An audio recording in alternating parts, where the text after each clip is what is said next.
Bismillahirrahmanirrahim. Assalamualaikum warahmatullahi wabarakatuh.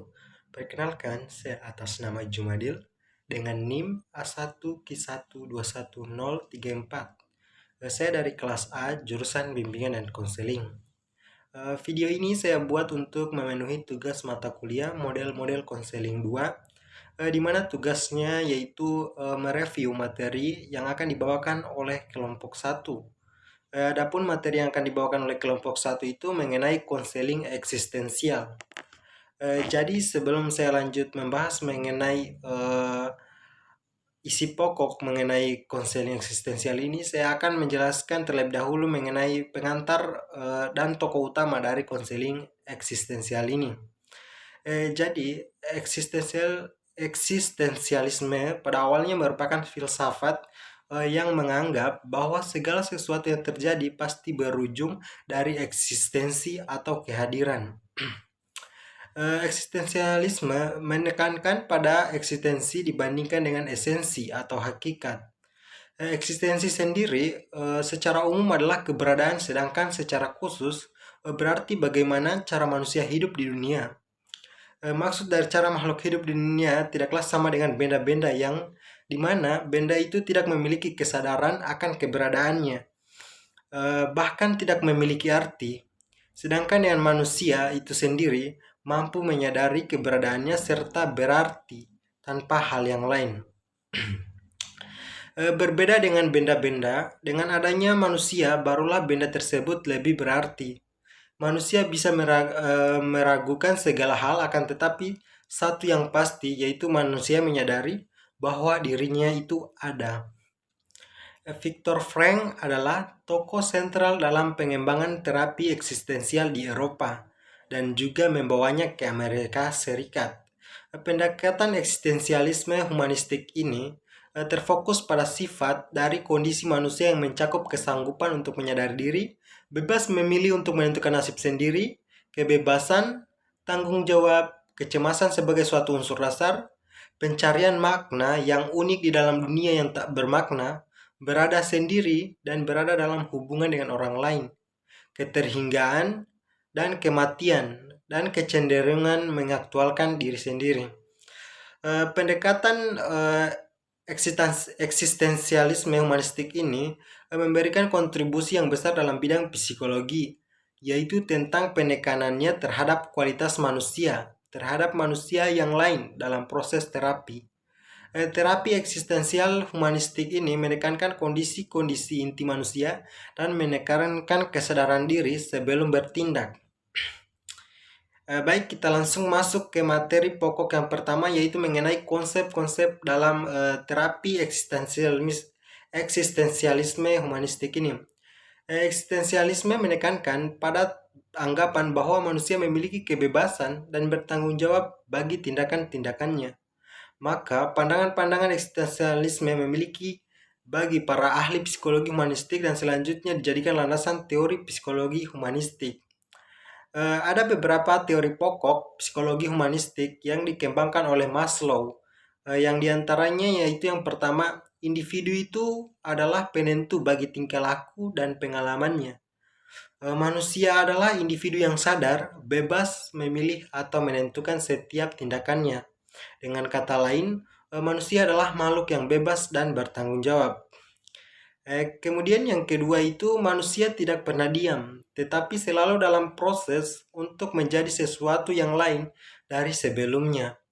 Namun demikian, perubahan tersebut membutuhkan persyaratan, yaitu adanya lingkungan yang bersifat mendukung. Artinya lingkungannya itu bisa mendukung individu itu untuk lebih berkembang lagi. Kemudian yang ketiga yaitu manusia pada dasarnya memiliki pembawaan yang baik atau tepatnya netral.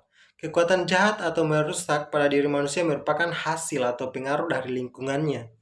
Lingkungan yang buruk dan bukan merupakan bawaan. Kemudian yang keempat yaitu manusia memiliki potensi kreatif yang mengarahkan manusia kepada pengekspresian dirinya menjadi orang yang memiliki kemampuan atau keistimewaan dalam bidang tertentu. Kemudian yang kelima yaitu manusia memiliki bermacam-macam kebutuhan yang secara hierarki, diantaranya yaitu yang pertama kebutuhan fisiologis, kemudian yaitu kebutuhan akan rasa aman, kebutuhan akan cinta dan memiliki, kebutuhan akan harga diri, dan kebutuhan akan aktualisasi dirinya. Kemudian ada beberapa konsep utama dari pendekatan eksistensial ini. Yang pertama yaitu kesadaran diri.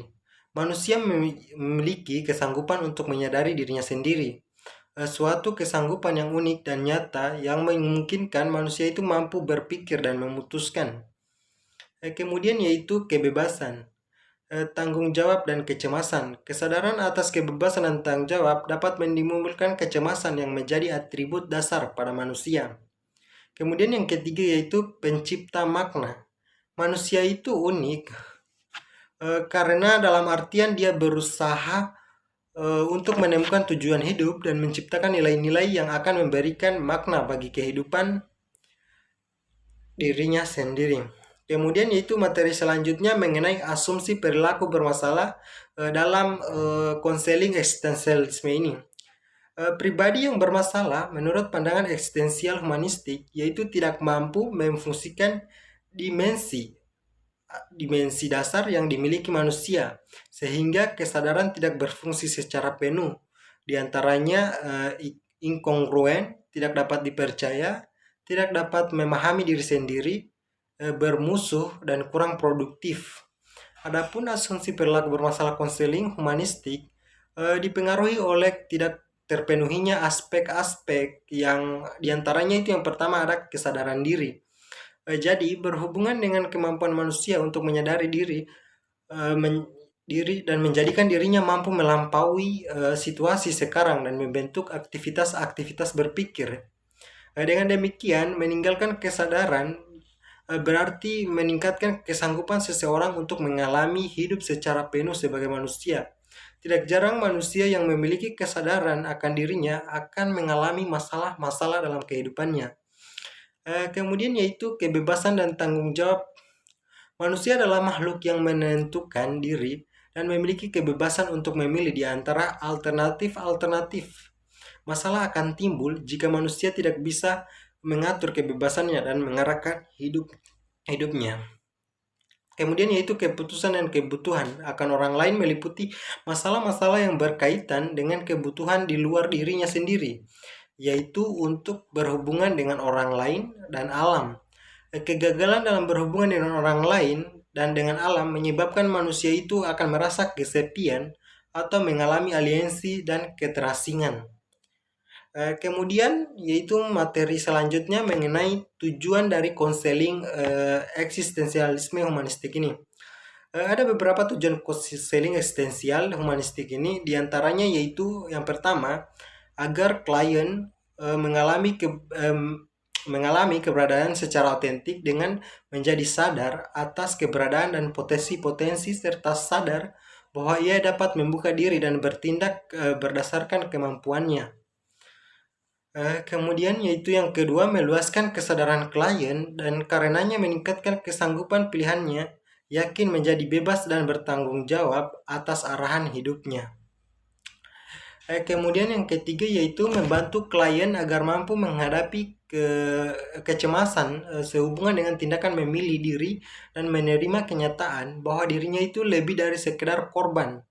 Kekuatan-kekuatan deterministik di luar dirinya. Selain itu, konseling eksistensial dapat membantu klien mengidentifikasi atau menetapkan kegiatan-kegiatan yang berhubungan dengan perubahan kepribadian. Perubahan itu meliputi perubahan yang menghasilkan keadaan baru, perubahan yang bersifat permanen dan bisa diterapkan klien dalam kehidupan sehari-hari di luar sesi konseling. Kemudian yaitu materi selanjutnya mengenai peran konselor dalam konseling eksistensial. Fungsi dan peran konselor dan konseling eksistensial itu, konselor adalah memahami dunia subjektif klien agar bisa menolongnya untuk sampai pada pengalaman-pengalaman pilihan baru.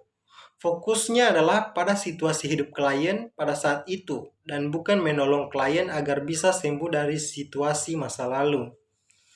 Dan yang kemudian atau materi terakhir yaitu mengenai kelebihan dan keterbatasan dari konseling eksistensialisme ini. Jadi, sama dengan pendekatan-pendekatan lainnya, dalam penerapannya, pendekatan eksistensialis humanistik ini juga memiliki kekurangan dan kelebihan. Yang pertama yaitu saya akan membahas mengenai kelebihannya. Jadi, kelebihan dari konseling eksistensial ini yaitu yang pertama, teknik ini dapat digunakan klien mengalami kekurangan dalam perkembangan dari kepercayaan diri konseli.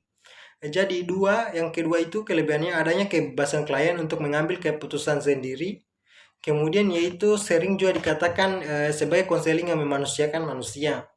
Kemudian yang keempat yaitu bersifat pembentukan kepribadian, hati nurani, perubahan sikap, analisis terhadap fenomena sosial. Dan kemudian yang kelima yaitu pendekatan terapi eksistensial lebih cocok digunakan pada perkembangan klien seperti masalah karir, kegagalan dalam perkawinan, pengucilan dalam pergaulan, ataupun transisi dalam perkembangan dari remaja menjadi dewasa. Mungkin itu kelebihannya. Jadi selanjutnya saya akan membahas mengenai kelemahan konseling eksistensial sendiri. Adapun kelemahan yang pertama yaitu dalam pelaksanaannya, dia itu tidak memiliki teknik yang tegas.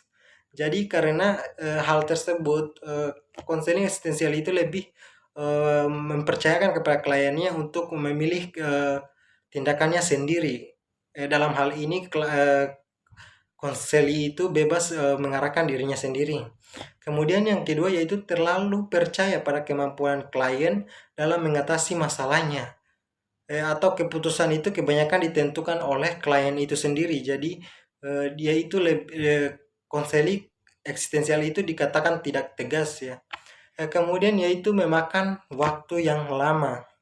Jadi konseling eksistensial ini tidak dapat dilakukan hanya satu kali pertemuan, tapi butuh waktu yang cukup lama. Kemudian kesimpulannya dari materi yang saya bawakan ini yaitu konseling eksistensial. Dalam konseling eksistensial humanistik, hal yang paling utama adalah hubungan dengan konseli. Kualitas dari dua orang yang bertatap muka dalam situasi terapi ini merupakan stimulus terjadinya perubahan positif untuk klien. Jadi, konselor berbagi reaksi dengan kliennya disertai kepedulian dan empati yang tidak dibuat-buat sebagai cara untuk memantapkan hubungan terapi. Jadi, mungkin itu saja yang bisa saya informasikan mengenai materi yang akan dibawakan oleh kelompok 1 ini. Lebih dan kurangnya mohon maafkan, saya akhiri dengan ucapan wabillahi taufiq wal hidayah. Assalamualaikum warahmatullahi wabarakatuh. Terima kasih.